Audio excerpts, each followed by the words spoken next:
Hello everyone, welcome back to your channel. This is Reena. तो ये video base है specially banking exam के ऐसे सब्जेक्ट के बारे में जो मैक्सिमम लोगों के गले का फंदा बना हुआ है। देन उसकी वजह से काफ़ी सारे कैंडिडेट का सिलेक्शन नहीं हो पा रहा है। देन उनमें से मैं भी एक हूँ।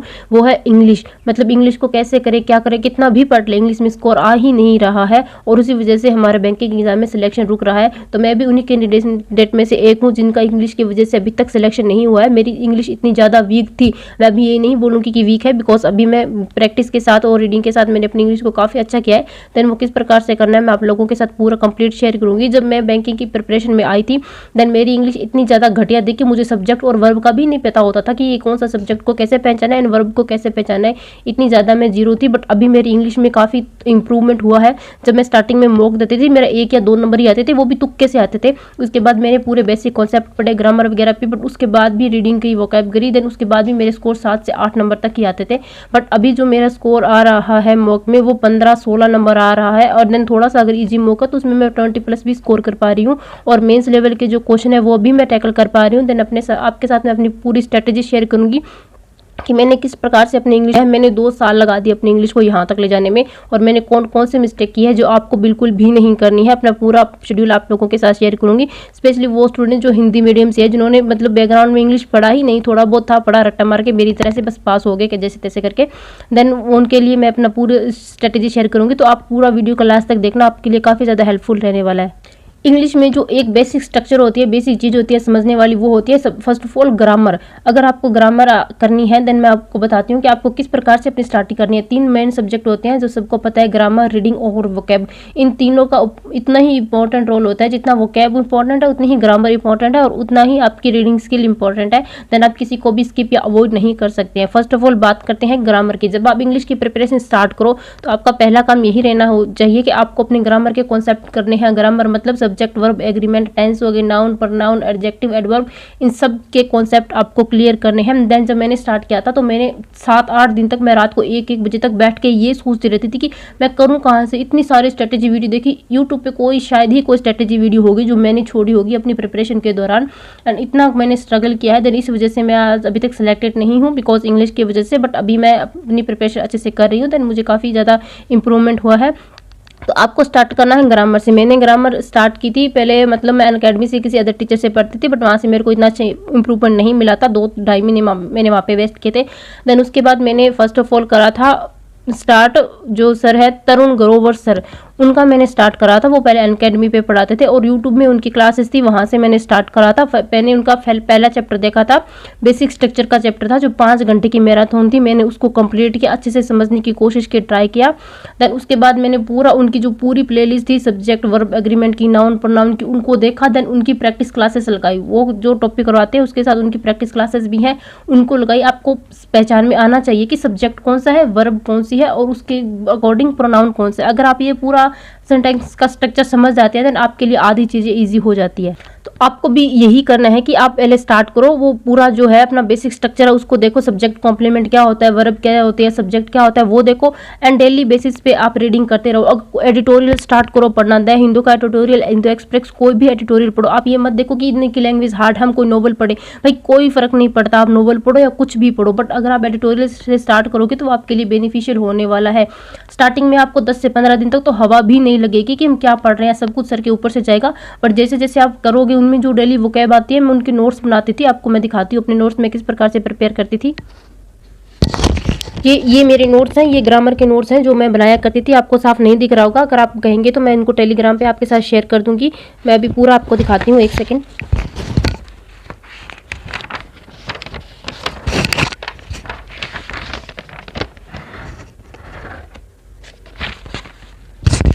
इस टाइप से मैंने वोकैब लिखी थी, बट वो नोटबुक अभी मेरे पास नहीं है, पता नहीं कहाँ पड़ी होगी। मैं लिटरली बता रही हूँ, मैंने 3 महीने तक रेगुलर वोकैब लिखा था। जो मैं एडिटोरियल करती थी, मैं पहले स्टार्टिंग में विशाल सर से किया करती थी, अभी भी मैं उनकी क्लासेस करती हूँ। वो काफ़ी अच्छा करवाते थे। जितनी भी वोकैब आती थी मैं सारी नोट करती थी एंड उनको रिवाइज करती थी। अगर मैं आज का एडिटोरियल कर रही हूँ तो पहले कल वाली वोकैब का रिवीजन करूँगी, उसके बाद मैं आज का एडिटोरियल रीड करूँगी। इस प्रकार से मैंने अपनी वोकैब को ठीक किया था। आपके लिए अगर कोई चैलेंजिंग टास्क होगा वो होगा वोकैब। अगर आपको अच्छी करनी है तो आपको कुछ भी नहीं करना है, कोई प्रीवियस ईयर नहीं पढ़ना है, कुछ भी नहीं पढ़ना है। आप सिर्फ डेली का एडिटोरियल करो, वहाँ से वोकैब याद करो। आपको एडिटोरियल नहीं समझ आया कोई बात नहीं, सर समझा रहे हैं वहाँ से समझने की कोशिश करो। नहीं समझ आया इट्स ओके, रहने दो। आगे जो वोकैब आई थी बट उसमें वो आप देखो। ऐसे ऐसे अगर आप करोगे ना, आप 15 दिन करोगे ना, आपको देखोगे कि वोकैब है आपकी रिपीट होने लग रही है। काफी रिपीटेशन से वोकैब जो आपकी अच्छी हो जाएगी। देन अगर आप 1-2 महीने तक रेगुलर करोगे तो आपको मैक्सिमम वोकैब वहां से आ जाएगी। देन ग्रामर का पोर्शन आपका उधर से हो जाएगा और उसके साथ ही वोकैब करोगे, एडिटोरियल करोगे तो रीडिंग भी आपकी अच्छी हो जाएगी। कुछ दिन आप सेल्फ रीड मत करो, सिर्फ सर का देखो 15 से 20 दिन तक, देन आपको थोड़ा बहुत समझ में आने लग जाए। उसके बाद आप पॉज करो वीडियो को और फिर खुद से देखो क्या समझ आ रहा है, कितना आपने कॉम्प्रीहेंड किया वहां से। उसके बाद फिर सर का देखो। इस टाइप से करोगे ना लिटरली आप अच्छा कर सकते हो। रीडिंग पोर्शन जो है बहुत इंपॉर्टेंट होता है। मैक्सिमम मतलब जिनकी रीडिंग अच्छी है वो कर ले जाएगा। रीडिंग अच्छी होने के लिए क्या चाहिए, वो कैब आनी चाहिए, वो वहां से हो जाएगी। रीडिंग तब भी अच्छी होगी जब आपको वो कैब आएगी।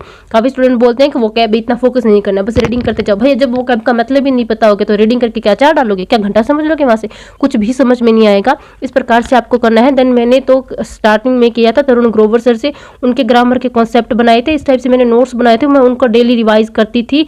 देन उसके बाद फिर मेरे हिम्मत ही नहीं होती थी कि मैं मॉक टेस्ट दूं। कैसे दूं भाई, कुछ आता ही नहीं है मॉक टेस्ट में। देखा क्वेश्चन आरसी देखा, भाई क्वेश्चन ही नहीं मिल रहे, क्या करूं, कहां से करूं, नहीं समझ आता था।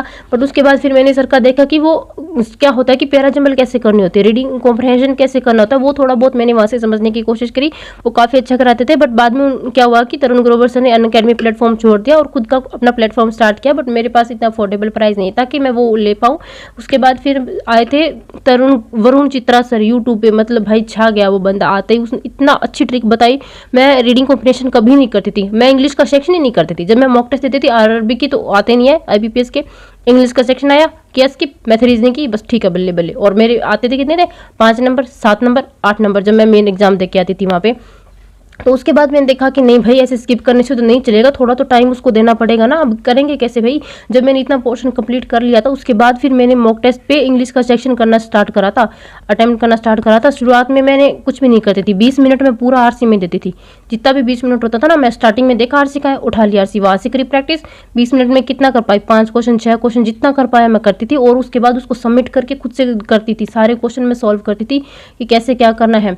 और सर की जो है क्लास पैराजंबल वगैरह की वो भी मैंने देखी थी स्टार्टिंग में कि क्या कॉन्सेप्ट लगते हैं, कैसे करने हैं। तो आप उनकी बेसिक जो भी प्लेलिस्ट है उसको पहले पूरा कंप्लीट करो।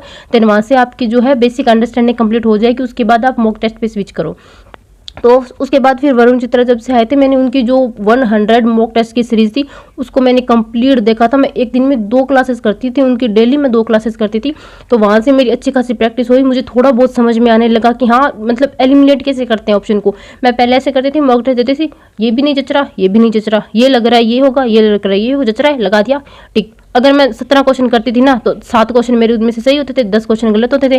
गए सारे नेगेटिव में, 3 नंबर तो वैसे गलत वाले कट के। कितने आए, 4 आए 5 आए। उसके बाद मैंने सर का देखना स्टार्ट किया था कि मेन एक्यूरेसी कितनी मैटर करती है इस चीज़ में। तो इस टाइप से मैंने स्टार्ट किया था अपनी प्रिपरेशन जर्नी को लेकर बिल्कुल जीरो से। और इतना करने में मुझे 2 साल लगे, लिटरली मुझे 2 साल लगे हैं इस प्रिपरेशन को करने में। और इसी वजह से मेरा सिलेक्शन नहीं हुआ है। बट अब मैं सर की कोई भी क्लास जो है वो मिस नहीं करती हूँ। एडिटोरियल की क्लास निमिषा मैम भी बहुत अच्छा करवाते हैं। मैं ये नहीं कह रही कोई भी टीचर बुरा है, निमिषा मैम भी काफ़ी अच्छा करवाते हैं। उनमें वो कैब का रिवीजन हो जाता है, इतना की सारी वो कैब करवा देते हैं, 150-200 वो कैब हो जाती है अगर आप गिनोगे तो। उस हिसाब से अब डेली इतनी वो कैब का रिवीजन करोगे, पहले आपने एडिटोरियल से याद की हुई है, तो आपको कितना ज़्यादा बेनिफिट होगा इस चीज़ को लेकर। और जो सर की क्लासेस होती हैं शाम वाली, वरुण चित्रा सर की मेंस की क्लासेस होती है, प्रीलिम्स की क्लासेस होती है, वो मैं कभी भी मिस नहीं करती हूँ। मैं अभी भी उनकी क्लासेस की प्रैक्टिस करती हूँ। देन अभी मैं मेंस लेवल के क्वेश्चन बना पा रही हूँ। पहले मेंस लेवल के क्वेश्चन मैं देखते हुए भागती थी, मेंस का नाम आया इंग्लिश, भाई हाथ खड़े अपने, अपन से नहीं होगा। तो ये हाल था भाई मेरा। बट लिटरली अभी मैं काफ़ी अच्छा कर पा रही हूँ। देन आप भी पढ़ना स्टार्ट करो भाई। ऐसे क्या होगा क्या स्ट्रेटेजी रहेगी, कुछ स्ट्रेटेजी नहीं है, सीधी सी स्ट्रेटेजी है। एडिटोरियल पढ़ना है, ग्रामर के अपने कॉन्सेप्ट क्लियर करने हैं, जो नोट्स बनाने हैं ग्रामर के नोट्स जरूर बनाना, वरना आप रिवाइज नहीं कर पाओगे। डेली PDF कहाँ से रिवाइज करोगे, कहाँ से क्या रिवाइज करोगे। अपने खुद के नोट्स हो, जहाँ भी जाओ मन करे, जब भी टाइम मिले फ्री हो थोड़ा सा रिवाइज कर लो, बस देख लो। और मॉक टेस्ट लगाओ, डेली एक मॉक टेस्ट लगाओ, सेक्शनल मॉक एक इंग्लिश का जरूर दो, डेली दो। अभी भी मैं थोड़ा स्किप कर रही हूँ बिकॉज मैं मेंस कर रही हूँ, बट वो बात की बात है। बट आप अभी अगर प्रिपरेशन के फेज में हो तो आप मेंस के मॉक जो है वो भी अटेम्प्ट करना। अब जब आपके प्रीलिम्स हो जाए, रीडिंग अच्छी हो जाए, वोकैब हो जाए, देन आप मेंस के मॉक टेस्ट भी लगाना, एक एक देखना, भले 0 नंबर आए कोई बात नहीं, बट उसको सबमिट करके थोड़ा सा देखना, कॉम्प्रीहेंड करना कि क्या पूछा है, क्या करना है, आप बहुत अच्छा करोगे। वरुण चित्रा सर की जो मैंने क्लासेस स्टार्ट किया, भाई मेरे को बहुत ज़्यादा इंप्रूवमेंट हुआ है। तरुण ग्रोवर सर और वरुण चित्रा सर दोनों ही एक जैसे हैं, दोनों ही मतलब बहुत अच्छा करवाते हैं, बट वो है कि सर अभी नहीं है तरुण ग्रोवर सर, तो देन मैं वरुण चित्रा सर से करती हूँ। मेरे पास उनका पेड सब्सक्रिप्शन भी है और वहाँ से मैंने सारी क्लासेस की हैं भाई, उनकी मेंस लेवल की वगैरह की। देन अभी मैं इतना कर पा रही हूँ कि मेरे मेंस लेवल के क्वेश्चन अगर 10 क्वेश्चन क्लास में आए तो मेरे 6 से 7 क्वेश्चन सही होते हैं। तो मैंने इस प्रकार से अपनी पूरी इंग्लिश को स्ट्रॉन्ग किया है। वो कैब मैंने इतनी ज़्यादा वो कैब लिखी है, मैंने 1000-2000 वो कैब लिखी होगी अपनी नोटबुक में, बट मेरे पास अभी नहीं है, वरना मैं आपको दिखा देती। और 1000 वो कैब की जो एक PDF थी, फाइल थी विशाल सर की, मैंने वो उसका प्रिंट निकलवाया था, मैं उसको डेली वहाँ से रिवाइज करती थी, 5 वो कैब 10 वो कैब जितनी भी हुई। देन अभी मेरे साथ ऐसा है कि जो भी वो कैब आती है मॉक टेस्ट में या कहीं से, मुझे लगता है कि हाँ ये वो कैब मुझे आती है, मैं रीडिंग भी कर पाती हूँ, चीज़ों को समझ भी पाती हूँ। अगर मेंस लेवल के क्वेश्चन होते हैं वो रीडिंग से बनते हैं, मैं वो कर पा रही हूँ, तो मतलब मैंने थोड़ा इंप्रूवमेंट किया है। देन आप इस प्रकार से अपनी प्रिपरेशन को करिए और पढ़ना स्टार्ट कीजिए भाई। अगर रीडिंग नहीं करोगे, याद नहीं करोगे, रिविजन नहीं करोगे, स्पेशली वो कैब का जो लिखा है लिख के छोड़ना नहीं है, भाई लिख दिया छोड़ लिया काम नक्की नहीं, पढ़ना है भाई, उनका रिविजन करना है डेली, वरना कोई फायदा नहीं है। तो अपना स्टार्ट कर दीजिए preparation. All the very best. जो भी RRB के लिए जा रही है, ये मत सोचिए कि RRB में इंग्लिश नहीं आती, उसके बाद IBPS भी है, उसमें भी आपको करना होगा, तो डेली थोड़ा थोड़ा करके आप करोगे तो कर सकते हो। और स्टार्टिंग में जो मिस्टेक मैंने की थी, जिस वजह से मुझे इतना टाइम लग गया प्रिपेयर करने में, वो है रिवीजन ना करना किसी भी चीज़ का। मैं रिवीजन नहीं करती थी, बना के सीधा छोड़ देती थी, बट बाद में मुझे रियलाइज़ हुआ कि हाँ रिवीजन करना है। उसके बाद से मैं डेली रिवीजन करती थी और पूरा टाइम स्ट्रेटेजी देखती रहती थी, इधर उधर से भागना भूगना, इधर टीचर का देख लिया, इधर टीचर का देख लिया, तो मेरे पास कोई कुछ था ही नहीं मेरे को बताने वाला कि कहाँ से भाई कैसे करना है। मैं इंग्लिश में बिल्कुल जीरो थी, नील बटा सन्नाटा काला अक्षर भैंस बराबर, कहाँ से करूँ भाई, क्या करूँ, इतनी सारी स्ट्रेटेजी देख ली, कुछ पल्ले नहीं पड़ा। देन खुद से स्टार्ट किया था, बट आप लोगों के पास पूरा है स्ट्रेटेजी, मैंने कंप्लीट प्लान बताया है, आप बिल्कुल भी टाइम वेस्ट मत कीजिए, स्टार्ट कीजिए। मैं ऐसा होता था कि एक एक चैप्टर को मैं 3-3 4-4 दिन तक लेके बैठी रहती थी कि जैसे कि मैंने स्टार्ट किया है नाउन का चैप्टर, तो उसको मैं 3 से 4 दिन में कंप्लीट कर देती। बट आपको ये नहीं करना है, आप एक डे देखो, जैसे कि संडे है मान लो, आप संडे को और अदर कोई क्लासेस नहीं, देन उस टाइम आप एक टॉपिक उठा लो, पूरा 5 से 6 घंटे की वो होती है, उसकी सारे कॉन्सेप्ट कर लो, सारी उसका पूरा देख लो, नोट्स बना लो, पूरे सारे कॉन्सेप्ट को याद कर लो, देन उसकी प्रैक्टिस क्लास कर लो। बस इस हिसाब से आप करोगे तो जल्दी कर सकते हो। मुझे तो इतना टाइम लग गया बिकॉज कोई भी गाइड करने वाला नहीं था, कुछ समझ में नहीं आ रहा था। ओके, आप स्टार्ट कर दीजिए अपनी प्रिपरेशन। बस आज के लिए इतना ही। अगर आपका और भी कोई डाउट है तो आप कमेंट में पूछ सकते हैं, देन मैं आपको सब शेयर करूंगी। और आपको अगर कोई भी PDF इंपॉर्टेंट चाहिए तो टेलीग्राम का लिंक है डिस्क्रिप्शन बॉक्स में, आप वो ज्वाइन कर लीजिए। वहाँ में मैं अपने सारे ग्रामर के नोट्स है वो भी आप लोगों के साथ शेयर कर दूंगी। अगर आपको ज़रूरत हो तो आप बता देना। All the very best.